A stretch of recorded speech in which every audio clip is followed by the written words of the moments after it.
Edric Vance had everything: power, wealth, and control. But when a tragic accident left him unable to walk, he realized there was one thing he would never have: an heir. Desperate to leave a legacy, he made a ruthless decision to pay a stranger to carry his child. Zariah had nothing. No home, no family, no future. When Edric found her on the streets, he offered her a deal too good to refuse: money, security, a new life. She thought it was just a transaction. But how do you carry the child of the man who ruined your life? Edric Vance sat behind his desk, his fingers tapping an impatient rhythm against the armrest of his wheelchair. The office was silent, but his mind wasn't. He had spent years building an empire, turning ruthless decisions into wealth and power. Yet, none of it mattered if there was no one to inherit it. His jaw tightened as he stared at the untouched glass of bourbon on his desk. He wasn't getting any younger. He had no wife, no children, and no interest in playing house. The idea of a relationship felt like a tedious negotiation, one he had no patience for. He didn't need love. He needed an heir. His lawyers had already drafted the contract. It was simple: a surrogate, financial compensation, no emotional ties. A clean transaction. Edric had access to the most prestigious agencies, women carefully selected for health and background. Yet, every time he looked at their files, something inside him rejected the idea. They had everything: education, stability, options. He wanted someone who needed him, someone who wouldn't complicate things with demands or second thoughts. The rain slapped steadily against the window as he wheeled himself toward it.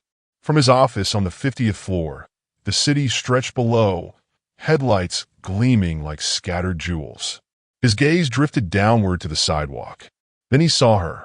A young woman sat against the side of the building, knees pulled to her chest, hair damp and clinging to her face.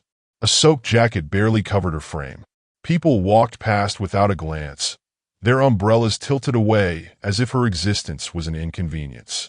Edric watched as she stretched her hands out toward a businessman, hopeful, only for him to sneer and walk away. She lowered her head, but not before Edric caught the brief look of humiliation in her expression. Something about her held his attention. Maybe it was the way she clutched a battered notebook as if it were the most important thing she owned. Or maybe it was the way she still had enough fight in her to look disappointed when she was ignored. He pressed a button on his desk. "Leo, I want someone brought up to my office." His assistant responded instantly. "Who?" "There's a woman sitting outside the building. Small frame, dark hair, blue jacket. She's got a notebook with her." There was a pause. Then, "You want me to bring a homeless woman into the office?" "Yes. Now." Leo didn't question him after that. Minutes later, the office door opened, and Edric turned his chair to face the entrance. The woman stood in the doorway, tense, her eyes darting across the luxurious space. Up close, she was younger than he expected, early 20s at most. Her jeans were torn, not in a way that was fashionable, but in a way that spoke of months of wear. Her fingers clutched the notebook tightly, like a shield. Leo lingered behind her, waiting for instruction. "That'll be all," Edric said. Leo hesitated, giving the woman one last glance before shutting the door behind him. For a few seconds, neither of them spoke. The woman shifted her weight, looking at him with open suspicion. "What do you want?" Her voice was steady, but the way her grip tightened around the notebook told him she was ready to bolt if necessary. Edric studied her, letting the silence stretch. She didn't fidget, didn't stammer. She was cautious, but she wasn't afraid of him. That was good. Fear complicated things. "Your name," he said. She hesitated, as if debating whether to tell him. "Zariah." He nodded. "Do you know who I am?" She exhaled sharply, the faintest hint of irritation in her expression. "Rich. Important. The kind of man who doesn't call people like me into his office unless it's for security, to throw them out." A sharp laugh left him before he could stop it. He leaned back slightly. "Fair observation." She crossed her arms. "So, why am I here?" Edric didn't answer right away. He wasn't the kind of man to ease into things. The direct approach worked best. "I have a business proposition for you." Zariah lifted an eyebrow. "A job? A deal?" She frowned, waiting. "I need an heir," he said simply. and I want you to carry my child." The room went silent. Zariah's mouth parted slightly before snapping shut. She stared at him like he'd just spoken a language she didn't understand. Then she laughed, a short, disbelieving sound.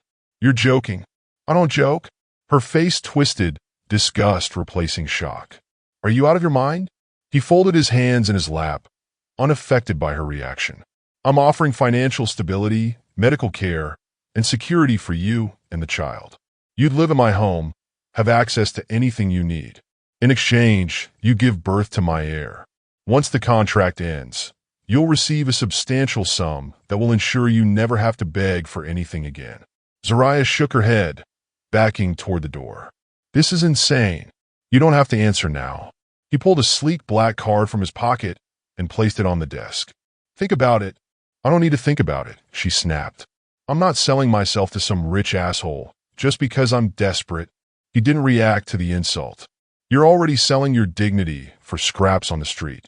I'm offering you something permanent." Her nostrils flared. "I'd rather sleep in the rain than—" "Would you?" He cut in, voice even. "Because that's exactly where you'll be tonight. And tomorrow. And every night after that. How much longer do you think you can survive like this?" Zariah's hands curled into fists. He could see the war waging inside her, pride battling against reality. He leaned forward slightly. "This isn't about morality. This is about survival. Yours." She swallowed hard, jaw clenched. She hated him. He could see it in her eyes. But he also saw something else. Fear. Not of him. Of going back out there with nothing. He pressed the advantage. "Think of it as an investment. 9 months of your life. And in return, you walk away with more than just money. You walk away with a future." Zariah stared at the card on his desk. For a long time, she didn't move. Then, with slow, reluctant steps, she approached. She snatched the card, staring down at the embossed letters. Her thumb ran over the numbers before she shoved it into her pocket. "I'll think about it," she muttered. He allowed himself a small smile. "Smart choice." She didn't respond. She turned sharply, walking toward the door. Just before she left, she paused, glancing over her shoulder. "You're a bastard, you know that?" His smile widened. "I've been told." The door slammed shut behind her. Edric exhaled, pressing his fingertips together. She would call. Maybe not tonight. Maybe not tomorrow. But she would call. And when she did, the deal would be sealed. Of course she called, and in a few minutes, Zariah sat stiffly in the back of the sleek black car, her fingers pressed into the fabric of her worn jeans. The ride to Edric's mansion felt longer than it should have, stretched by the weight of uncertainty pressing against her chest. She had spent the past few nights telling herself this was just another transaction, something she could endure and walk away from. Still, as the car pulled through towering iron gates and slowed in front of a massive estate, doubt settled deep inside her. She didn't belong here. The driver stepped out and opened her door. She hesitated before swinging her legs onto the pavement. The house loomed before her, elegant and cold, just like the man who owned it. "Welcome," a voice said. Zariah turned, startled. A woman in her early 40s stood at the entrance, her sharp features framed by a sleek updo. Her suit was perfectly pressed, her heels clicking with precision as she approached. "I'm Regina, Mr. Vance's assistant," the woman continued, her tone clipped. "I'll be handling your transition here." Zariah straightened, instinctively defensive. "Transition," she echoed, her voice flat. Regina barely blinked. "Mr. Vance prefers efficiency. If you follow the schedule, things will go smoothly." Zariah's fingers curled slightly, but she swallowed her irritation. "Great. Can't wait." Regina turned without another word, expecting Zariah to follow. She did, feeling the pain of her old life pressing against her back as she stepped inside. The moment the doors shut behind her, she felt suffocated. Everything in the house was polished, fresh, and intimidating. She had never been surrounded by so much wealth, and instead of awe, all she felt was discomfort. Her eyes moved to the grand staircase, where Edric sat in his wheelchair, watching her. He was dressed in dark slacks and a crisp white shirt, his posture just as rigid as his expression. "You're late," he said. She narrowed her eyes. Didn't realize I was punching a time clock. His lips pressed together. We start medical evaluations tomorrow. You'll follow the schedule Regina provides. Zariah crossed her arms. Right? Because this is business. Edric didn't flinch. Yes. She held his gaze, waiting for something, anything, that might suggest he felt even a fraction of the discomfort she did. But he gave her nothing. Regina cleared her throat. Let me show you to your room. Zariah forced herself to look away from Edric and followed Regina down the hall. Her room was bigger than any place she had ever stayed, but it felt less like a bedroom and more like a space carefully designed to remind her she was temporary. The furniture was elegant but impersonal, the sheets crisp but unfamiliar. She sat on the bed, exhaling slowly. This was fine. She could do this. 9 months. A lifetime of security in exchange for a few months of discomfort. Before she could settle into the thought, there was a knock at the door. She expected Regina, but when she opened it, Edric was there. His eyes swept over her briefly before he spoke. There are rules. She raised an eyebrow. Oh, let me guess. Don't touch anything. Don't speak unless spoken to. Don't breathe too loudly. His expression didn't change. Don't wander. You stay in the designated areas. You follow the schedule. If you have questions, you ask Regina, not me. Zariah tilted her head. Afraid I'll ruin the perfect little world you've built? Edric's jaw tensed. I like order. If you disrupt it, this arrangement ends. She crossed her arms, meeting his gaze with defiance. Then I guess we better stay out of each other's way. For the first time, something changed in his eyes. Then, without another word, he turned and rolled away. Zariah shut the door, exhaling sharply. This was going to be hell. The first few days were a lesson in silence. Regina handed her a schedule every morning, and Zariah followed it without complaint. Medical checkups, nutrition plans, scheduled rest. It was all meticulously laid out. She was treated like a valuable investment, not a person. She barely saw Edric. When she did, it was brief. Passing glances at the breakfast table, distant nods in the hallway. He wasn't cruel, but he wasn't kind either. He was just removed. The loneliness pressed in quicker than she expected. She wasn't used to luxury, but she was used to people. The streets had been cruel, but at least there was life, movement, conversation, even if it was just a few words exchanged over scraps of food. Here, there was only silence. One afternoon, she sat by the window, sketching absent-mindedly in her notebook. It was the only thing that felt familiar.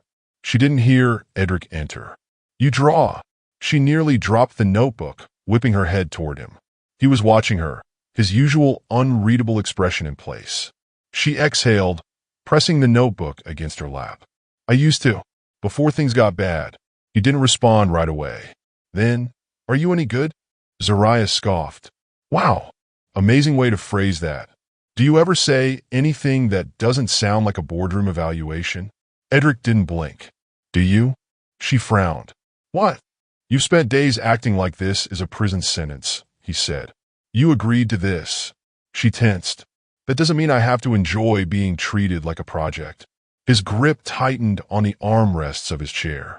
This is an agreement. A business transaction. You knew that before you stepped foot in this house. Her jaw clenched. I know exactly what this is, and I know exactly what kind of man you are. Something in his face changed just slightly, but it was gone before she could make sense of it. Then, without another word, he rolled out of the room, leaving her sitting there, heart pounding. That night, Zariah lay awake, staring at the ceiling. She didn't regret her decision, but she was beginning to understand just how much of herself she had to shut down to survive this. Victoria Vance, Edic's mother, was furious. She sat across from Edric in his study, fingers tapping sharply against the desk. A homeless woman? Edric? This is a new low. Edric leaned back, unimpressed. Did you come here for something, mother? Or just to complain? Victoria's lips thinned. You could have chosen someone from a reputable background. Someone who wouldn't tarnish your name. He exhaled, patience wearing thin. Zariah is exactly what I need. She has no connections, no power. She won't complicate things. Victoria's eyes darkened. You think she won't complicate things? She let out a sharp laugh. You know nothing about women like her. Desperate people are the most dangerous. Edric's hands tightened slightly on the desk. I don't need your approval. No, but you do need to be careful, she said coolly. I'll have her background checked. If she's hiding anything, I'll find it. Edric's stomach twisted, but he forced his voice to remain even. Stay out of it. Victoria smiled, but there was no warmth in it. I never do. She stood, smoothing out her designer blouse before striding out of the room. Edric exhaled sharply, rubbing a hand over his face. This arrangement was supposed to be simple, so why did it feel like everything was about to change? Zariah felt the weight of unease settling in her stomach. Something was off. She had noticed it for days, whispers between the staff, lingering looks when she passed. Even Regina, who had been nothing but a stone face, seemed to watch her with something bordering on pity. She ignored it at first. It wasn't like she had friends in this house, and she wasn't about to start asking for explanations. But the feeling wouldn't leave. It clung to her, a quiet voice at the back of her mind telling her that something was coming. And then Victoria Vance showed up unannounced. Zariah was in the sunroom, flipping through an old book she had found in the library when the sound of sharp heels echoed against the floor. She barely had time to sit up before Victoria swept into the room, her perfume thick, her presence demanding attention. Zariah didn't stand. She wouldn't give her that. If you're here to criticize my posture, I'm already aware I slouch. Victoria tilted her head, a cold smile playing at her lips. Charming. I can see why my son picked you. Zariah closed the book. Something tells me you didn't come all the way here just to compliment my personality. Victoria walked toward the windows, running a manicured hand along the glass as if she owned the very air in the room. I did some digging. You were harder to track than I expected, but not impossible. Zariah's pulse kicked up, but she kept her expression neutral. And Victoria turned, her eyes sharp. And imagine my surprise when I found out you weren't always a beggar on the streets. Zariah froze. Victoria smiled, but it didn't reach her eyes. Ah, there it is. Recognition. She took a seat across from Zariah, crossing her legs gracefully. Do you know what I discovered? That you once had a family. A real one. A father who was a respected businessman. A mother who attended high society events. You weren't born into nothing, dear. You became nothing. Zariah's fingers dug into the book cover. Get to the point. Victoria leaned in slightly. Your family lost everything. And do you know why? She let the question hang in the air, her gaze never leaving Zariah's face. Then she said it. Because of Edric. Zariah's chest felt like it had been punched. Victoria watched her closely, taking satisfaction in her reaction. My son's company crushed your father's business. One of the many acquisitions swept under the rug. Profits over people, you know how it goes? She tilted her head slightly. And you know what the worst part is? The night your father's company fell, the very night Edric's name was signed on the final paperwork, he had his accident. So technically it's your fault. Zariah felt like the room was tilting. The night everything in her life shattered. The night she lost everything. And it was him. Victoria sat back, clearly pleased. Imagine the irony. Zariah stood abruptly, the book slipping from her lap. She barely heard it hit the floor. Get out. Victoria didn't move right away. She studied Zariah, then smirked. You don't belong here. You never did. She rose to her feet, smoothing out the hem of her dress. But don't worry, dear. You won't be here much longer. Zariah didn't respond. She couldn't. She turned and walked away, her heartbeat thudding in her ears. Edric was in his study when she found him. The door slammed open with a force that made him look up from his laptop, his brows pulling together. Zariah, you destroyed my family. The word shot through the room like a bullet. Edric's face barely changed. He exhaled slowly, shutting his laptop. What are you talking about? Zariah stepped forward, hands trembling. Victoria told me. Your company ruined my father's business. We lost everything. My parents. Her throat tightened. They didn't survive it. Something changed in his expression. Not shock, not denial, just silence. And that silence told her everything she needed to know. You knew. Her voice was barely above a whisper. Edric exhaled sharply. It wasn't personal, Zariah. She laughed, an ugly, hollow sound. Not personal? Her hands clenched at her sides. "I lost my family, my home, my entire life because of you. And you're sitting there, telling me it wasn't personal?" Edric's jaw tightened. "It was a business decision. I wasn't the one handling the specifics." I don't care," she snapped, her voice cracking. "You were responsible. Whether you signed the damn papers or sat back and let someone else do it, you were responsible." He stared at her, his grip tightening on the arms of his wheelchair. "I didn't know." She shook her head. "That doesn't change anything." Edric exhaled slowly, pressing his fingers against his temple. "Zariah, I'm leaving." The words hit him harder than anything else she had said. His head snapped up. "What?" Zariah lifted her chin, even as her chest ached. "After this baby is born, I'm gone." Edric's fingers curled into his palms. "That wasn't the agreement." "I don't care about the agreement." Her voice was raw. "I don't care about your money, your house, or your damn contract. I will not stay here and raise a child with the man who ruined my life." For the first time, something in Edric's face cracked. He didn't know what to say. Zariah turned before he could find the words. And this time, when she walked away, she didn't stop.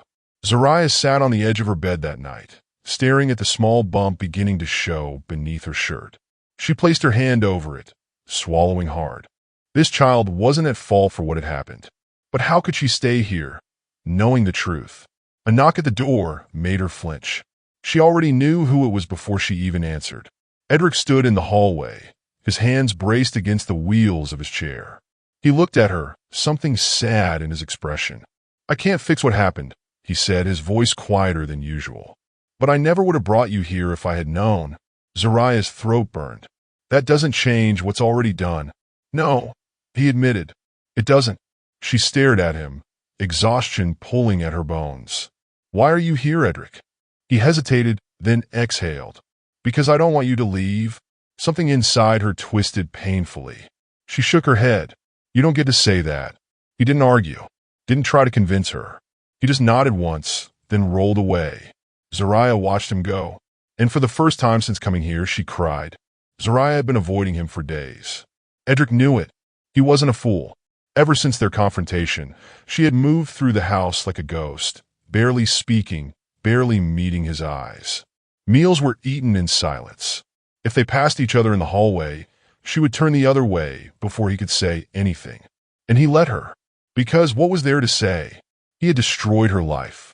Even if he hadn't known at the time, even if it hadn't been personal to him, it had been to her. And now, no matter what he did, no matter how much money he had or how much control he exercised over his world, there was no undoing it. Still, the distance between them was starting to feel unbearable. It was early morning when Edric found himself at the dining table, staring at the untouched plate in front of him. He wasn't hungry, but he couldn't bring himself to leave. He had been hoping, stupidly maybe, that Zariah would show up for breakfast, that she would sit across from him like she used to, even if it was just to scowl at him. But she didn't, and she wouldn't. The sound of Regina's footsteps broke through his thoughts. She stopped beside him, hands clasped in front of her. "She's in the garden." Edric didn't respond at first. He hadn't asked. But Regina, sharp as always, knew what he wanted to know before he even said it. "She's been going there every morning," Regina continued. "Stays for a while, then locks herself in her room." He let out a slow breath, pushing his chair back from the table. "Have the car ready in an hour." Regina blinked, clearly thrown off. "Are you going somewhere?" "Yes," he said, "and so is she." Zariah sat on the wooden bench, staring down at the sketchbook in her lap. The lines on the page blurred together, her mind too restless to focus on what she was drawing. She hadn't meant to make the garden her escape, but it was the only place in the house that didn't feel suffocating. Here, at least, she could pretend she was somewhere else. But she wasn't. She was still here, still carrying a child that belonged to a man she had every reason to hate. Still waking up every day knowing that no matter how much she wanted to leave, she couldn't. Not yet. "Come with me?" She flinched at the voice, turning sharply. Edric sat a few feet away, his hands resting on the arms of his wheelchair, his gaze steady on her. She hadn't even heard him approach. She frowned. "What?" He nodded toward the house. "Get in the car." Zariah let out a short, humorless laugh. Is that supposed to be a request? You can take it however you want, he said. But you're coming with me. She wanted to refuse. She wanted to tell him to leave her alone. But there was something in his voice, something that didn't sound like a demand, even though it was one. After a moment, she shut her sketchbook and stood. The drive was silent. Zariah sat stiffly in the passenger seat, arms crossed over her stomach. She had no idea where they were going, and she refused to ask. If he wanted to talk, he would have to do it first. Edric didn't speak either. His focus stayed on the road, his grip tight on the wheel. It wasn't until they pulled up to a long, narrow driveway that Zariah finally glanced at him. Where are we? Edric put the car in park. Come inside. She hesitated, then followed him. The house was small, modest. Nothing like the massive estate he lived in. It felt ordinary. Zariah watched as he wheeled himself inside, nodding toward an old man sitting on the couch. The man turned, his face lighting up. Well, I'll be damned. Look who finally decided to visit. Zariah's brows pulled together. She had never seen Edric smile before. Not really, but there was something close to it in his expression now. Still alive, old man? The man laughed, shaking his head. Barely. Then his gaze shifted to Zariah, and the amusement faded slightly. And who's this? Edric glanced at her. Zariah. The man studied her, then nodded. You're the one carrying the kid? Zariah stiffened. Is this some kind of joke? Edric sighed. No, this is David. He was my physical therapist after the accident. David's eyes softened slightly. And his only friend, apparently. Zariah didn't know what to say to that. Edric rolled forward, stopping near the couch. I wanted you to meet him. Zariah frowned. Why? Edric exhaled, rubbing his fingers along his temple. Because you think you know everything about me. But you don't. She stared at him. And you think one visit to some house is going to change anything? David let out a low whistle. Damn, she's got a mouth on her. Edric ignored him. No, but I want you to understand something. She crossed her arms. Then say it. He held her gaze. When I woke up in a hospital bed, paralyzed from the waist down, the only thing I could think about was everything I lost. The power, the control, the life I had before. And for a long time, I let that consume me. He leaned forward slightly. You hate me. I get that. And maybe I deserve it. But you're not the only one who lost something that night. Zariah swallowed. She wanted to ignore his words. She wanted to pretend they didn't matter. But they did. Because for the first time, Edric wasn't speaking like a businessman. He was speaking like a man who had been broken before. David stood, clapping a hand on Edric's shoulder. You've come a long way, kid. He turned to Zariah. He used to be worse, if you can believe it. Zariah let out a breath, shaking her head. I can't.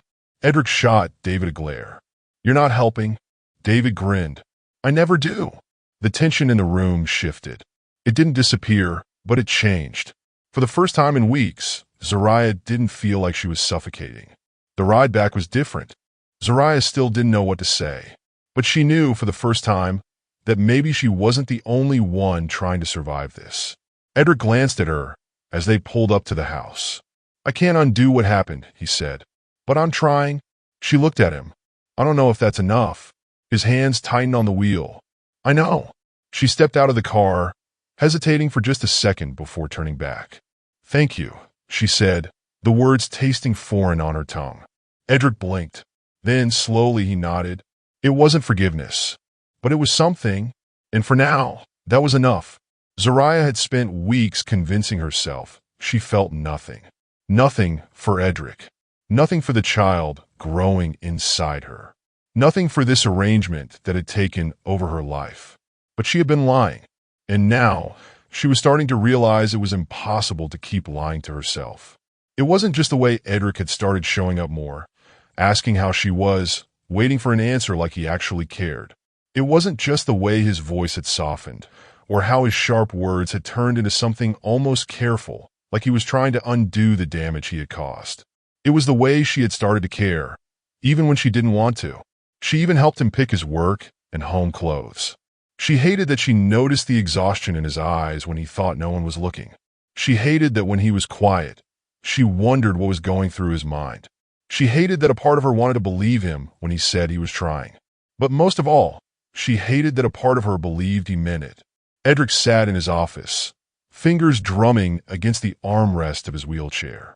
He had fired the investigator his mother hired. That was the first step. The second step had been making things right. He had spent days reviewing the past, tracing every decision that had led to Zariah's father's downfall. He had been too caught up in building his empire to realize what he had destroyed in the process. And now he was trying to fix it. But no matter how much money he threw at the problem, no matter how many people he reached out to, he couldn't bring back the life she had lost. And that was something he wasn't sure she would ever forgive him for. A knock at the door pulled him from his thoughts. He looked up, expecting Regina. Instead, Zariah stood in the doorway. It had been weeks since she willingly came to him. She shifted her weight slightly, her hands gripping the edge of her shirt. "I heard you fired the investigator." He nodded. "I did." "Why?" Edric hesitated. "Because I never should have let my mother interfere." Zariah watched him closely, searching his face for something. "And the company?" He exhaled. "I'm working on it."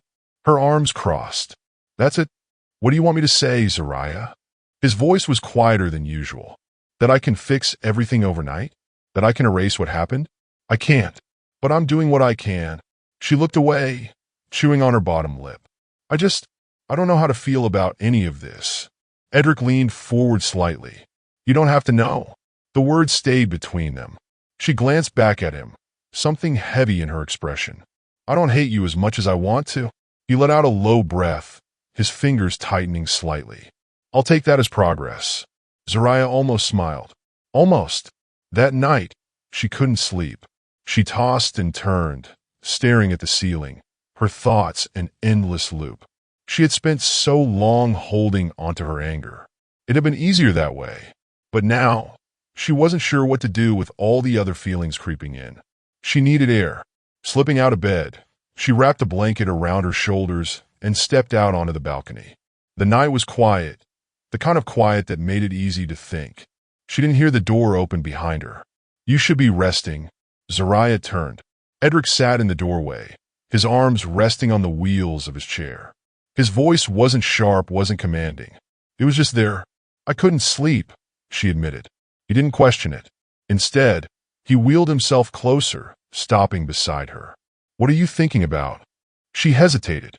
"Then, everything." Edric nodded, looking out at the sky. "Yeah, me too." Silence stretched between them, but for once, it didn't feel uncomfortable. Zariah shifted slightly. "I don't know what happens after this." He turned his head toward her. "Neither do I." She glanced at him, her fingers gripping the blanket tighter. "I don't think I can just walk away like I planned to." Edric's jaw tensed. "I don't want you to." Zariah swallowed. "Then what do we do?" He didn't have an answer. And for the first time, she realized that scared him just as much as it scared her. The next morning, Zariah found herself staring at Edric's door, debating whether or not to knock. Before she could, it swung open. Edric raised an eyebrow. "Were you going to stand there all day?" She rolled her eyes. "I was deciding if I wanted to deal with you or not." His lips twitched. "And I guess I do." He exhaled, tilting his head slightly. "Come in." Zariah hesitated before stepping inside. She had never been in his room before. She had never really thought about what it would look like, but it wasn't what she expected. It wasn't overly decorated, wasn't full of expensive paintings or useless objects meant to show off wealth. It was just simple. She sat on the chair near his bed, her hands resting on her stomach. "I need to ask you something." Edric leaned back slightly. "All right." She looked at him, forcing herself to hold his gaze. "Why did you choose me?" He didn't answer right away. Then, "Because I wanted someone who needed me as much as I needed them." Zariah inhaled slowly. "And now?" His eyes moved toward her stomach, then back up. "Now I think I needed you more." Her heart clenched. She should have been angry, should have felt used. But she didn't. She just felt different, like something between them had changed. And maybe, for the first time, she wasn't afraid of that. The day she bathed him, something shifted between them. Edric had fought her on it at first. "I don't need help." Zariah raised an eyebrow. "So, you want me to just sit here while you struggle?" He scowled. "I don't struggle." She smirked. Oh, really? His glare was sharp, but he didn't stop her when she reached for the cloth. She was gentle, careful in a way that made his throat tighten. Zariah didn't say anything at first, just moved with quiet confidence, like she had done this 100 times before. Like she wasn't thinking about the fact that this was him, that this was different from anything they had done before. But it was. Edric exhaled slowly. Why are you doing this? Her fingers paused for just a second before she continued. Because I want to. He swallowed hard. And all at once, Edric Vance felt completely undone. That night, as Zariah lay in bed, her mind raced. She wasn't supposed to feel this way, but she did. And now, she had no idea what to do about it. Zariah gripped the edge of the bathroom sink, breathing heavily. Another sharp wave of pain shot through her lower back, spreading across her stomach. She wasn't ready. It was too soon. Her fingers trembled as she reached for her phone, but before she could unlock it, another contraction hit, forcing her to bend forward. Her legs felt weak. No, not now. Not like this. She squeezed her eyes shut, trying to steady herself. She had convinced herself she had more time. Time to figure out what she wanted, time to decide how she felt about Edric, time to prepare for what came next. But time had run out. She needed help. With effort, she pushed the bathroom door open and stumbled toward the bed, gripping the sheets for support. Her breath came fast, uneven, and then the pain hit harder. Her knees buckled. The sharp cry that escaped her lips was enough to send a rush of footsteps down the hall. The door swung open. Edric. His eyes locked onto her, widening as he took in the scene. The way she was gripping her stomach, the way her entire body trembled. Zariah, he said, his voice unusually strained. She barely had time to register the worry on his face before another contraction ripped through her. Her fingers dug into the blankets. It's happening, she gasped. Edric, it's... She didn't have to finish. He was already moving. The ride to the hospital was a blur. Zariah was barely aware of Edric barking orders, of Regina calling ahead to make sure everything was ready, of the way his hand gripped hers in the car, steady, firm, like he refused to let go. She didn't have the strength to pull away. By the time they arrived, she was barely holding on. The contractions were coming too fast. She felt hands lifting her, voices surrounding her. She heard Edric arguing with someone, insisting he stay with her. Then the bright lights of the hospital ceiling. Then nothing. The sound of crying filled the room.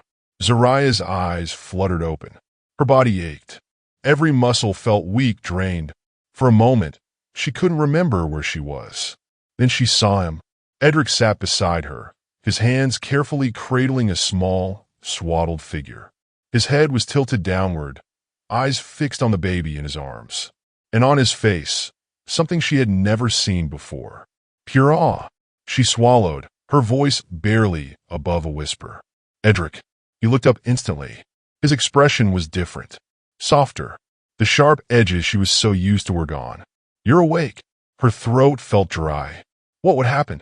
His gaze shifted toward the baby, then back to her. You gave birth to 2. She blinked, trying to process his words. 2. Twins, he said, his voice quieter now. A boy and a girl. Twins. A sudden wave of emotion crashed over her. She had known she would love this child, had known it deep down, even when she had tried to deny it. But now there were 2. She struggled to sit up. Edric was there immediately, shifting forward, careful but attentive. He placed the baby in her arms. Zariah felt her breath catch. Tiny, warm, so fragile, yet so real. Her fingers trembled as she stroked the baby's soft cheek. A boy. A quiet, overwhelmed laugh left her lips. I didn't expect this. Edric watched her closely. Neither did I. She looked at him, really looked at him. He had dark circles under his eyes, his posture tense, as if he hadn't let himself rest since they arrived. He had stayed. She shifted slightly. Where's the other one? Edric hesitated, then turned toward the small bassinet beside her bed. He carefully lifted the second baby, a tiny girl, and placed her beside her brother in Zariah's arms. Her chest ached with something indescribable. They were perfect. She felt tears slip down her face. I can't leave them, she whispered.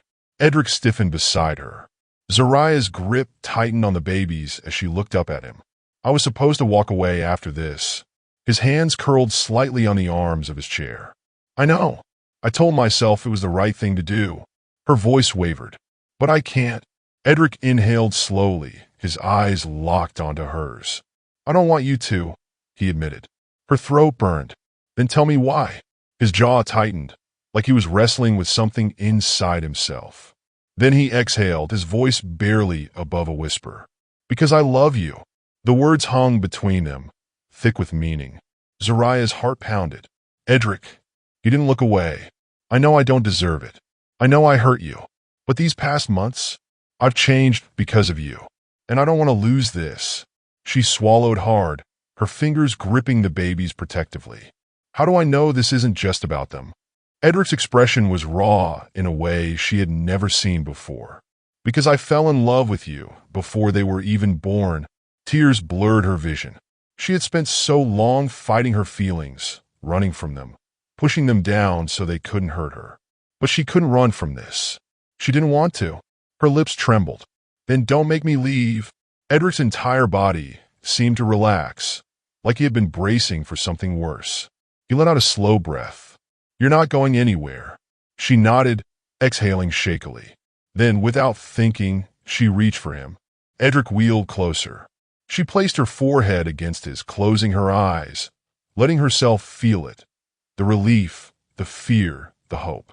And for the first time, she knew exactly where she belonged. Hours later, as the babies slept beside them, Edric sat beside Zariah in the dim light of the hospital room. She was tired, her body sore, but there was something peaceful about this moment. She glanced at him. We should name them. Edric tilted his head slightly. Any ideas? Zariah looked down at the sleeping boy. Asher. Edric nodded slowly, as if testing the name in his mind. Asher, he repeated. I like it. She turned to the girl. And her? Edric was quiet for a moment. Then, Eliana. Zariah blinked. Edric's lips twitched slightly. You don't like it? She shook her head. No, I do. I just didn't expect you to pick something so beautiful. He let out a low chuckle. You think I'm incapable of choosing a good name? She smirked. I think you're capable of a lot of things, even if you don't realize it yet. Edric watched her carefully, something unreadable in his gaze. Zariah. She turned to him, her heart suddenly in her throat. Then slowly he reached into his pocket and pulled out the contract. Her breath caught. Edric met her eyes. I don't want this to define us. Then, without another word, he tore it in half. Zariah let out a shaky laugh, tears slipping down her cheeks. After all was said and done, she felt free. The house felt different. It wasn't just the slow hum of life moving forward or the small cries of two newborns filling the space where silence used to live. It was something else, something Zariah couldn't quite name, but felt in her bones. She belonged here, not because of the contract, not because of obligation, but because for the first time in a long time, she had something worth staying for. She stood in the nursery, swaying gently as she cradled Asher in her arms. His tiny fingers curled around hers, his breathing soft and steady. Eliana was asleep in the bassinet nearby, her little chest rising and falling in rhythm with her twin.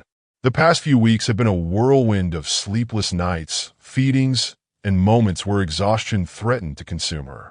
But it was worth it. Every second. She heard the door open behind her. Edric rolled in, stopping just a few feet away. His gaze moved over the twins, then up to her. You should rest. Zariah smiled, shifting Asher slightly against her shoulder. So should you. He let out a quiet breath. They're perfect. She nodded, her fingers brushing over Asher's tiny head. Yeah, they are. Edric hesitated, then wheeled closer. Can I hold him? She blinked, surprised. Not because he hadn't held them before. He had, but because there was something different in his voice. Something careful. Something almost hesitant. Zariah stepped forward, lowering Asher into his arms. Edric adjusted quickly, his movements slow, as if he was afraid of doing something wrong. Asher made a small noise before settling against him.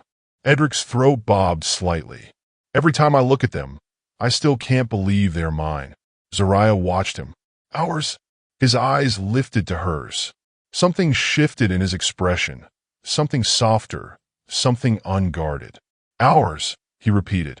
She nodded, swallowing against the lump forming in her throat. It was still hard to believe how much had changed. How much she had changed. She had come into this house thinking she was alone, that she would always be alone. But now, she had 2 children who needed her, and a man who loved her, a man she was finally ready to admit she loved too. Later that evening, Zariah sat curled up on the couch, watching Edric from across the room. He was going over something on his laptop, his brows pulled slightly together in focus. His posture was different these days, more relaxed, less tense, like he wasn't constantly bracing for a fight. She bit her lip, debating for a moment before finally speaking. Did you ever think this would be your life? He looked up, his expression unreadable. What do you mean? She gestured loosely around them. This. A family. 2 kids. Us. Edric leaned back slightly, considering her words. No, he exhaled.